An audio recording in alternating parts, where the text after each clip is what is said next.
आपलं स्वागत. पाहूयात आजच्या ताज्या घडामोडी. खेडोपाड्यातील महिलांचे आयुष्य घर, संसार, चूल आणि मूल यामध्येच व्यतीत होते. अनेक इच्छा मनातच दडून राहतात.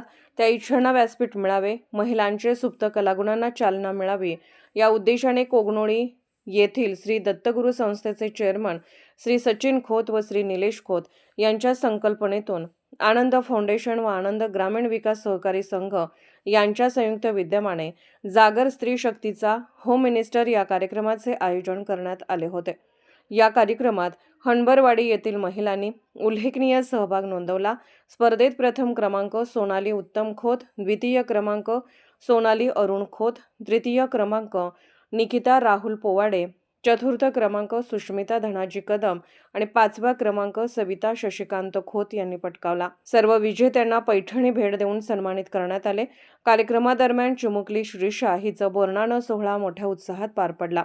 यावेळी बोलताना श्री सचिन खोत म्हणाले, सर्व महिला माझ्या पाठीशी सख्या भावाप्रमाणे उभ्या आहेत. बहिणींसाठी काहीतरी करणे हे भावाचे आद्य कर्तव्य आहे. म्हणूनच दरवर्षी अशा उपक्रमांचे आयोजन केले जाते. पुढेही महिलांसाठी काम करत राहणार आहे. कार्यक्रमाचे स्वागत शुभांगी सचिन खोत यांनी केले.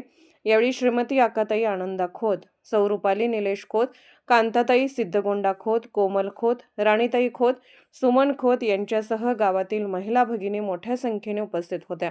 कार्यक्रमाच्या शेवटी विदुला हेगडे यांनी सर्वांचे आभार मानले. SB न्यूजसाठी कोगनोळीहून अनिल नवाळे. राजकीय, सामाजिक, आर्थिक असा सर्व घडामोडींचा आढावा पाहायला विसरू नका SB न्यूज चॅनल आणि नक्कीच सबस्क्राईब करा.